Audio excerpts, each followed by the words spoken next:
يما هاكي عندي لي هاد الورقه في ظهري باش نخرج، راح عليا الحال، اما راح عليا الحال. وش من ورقة ثاني؟ هاي ليك اما، هاي ليك. هاتي نشوف. أنا أريد الزواج، يرجى من المهتم الاتصال بالأرقام التالية. راكي من نيتك ولا راكي غتزعقي نتيا؟ خلاص اما ما لقيتش حل، خلاص ولي كاع الحلول تاع الدنيا. فتحت فيسبوك بعثت كاع للناس، انستغرام بعثت كاع للناس، سناب شات بعثت كاع للناس. واحد ما بغى يجي ليا، واحد ما يجي. انا قلت لك نخرج نسيركولي في الطرق انا اما. لا قولي لي راكي تبهل لي ولا كاش بولون هرب لك من بلاصتو نقلبوه.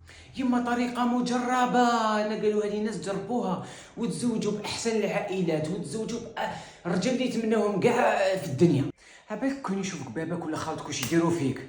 يما ما يديروا لي والو، جانا لي نحوس غير على الحلال اما، مانيش نحوس على الحرام. المهم هذه حاجة يفتخروا بها ويبارطاجوها مع صحابهم. شوفي بدلي وجهك، لا نوض نكسر لك كاش عظمه نطرطقها لك على 40. تعرفي انا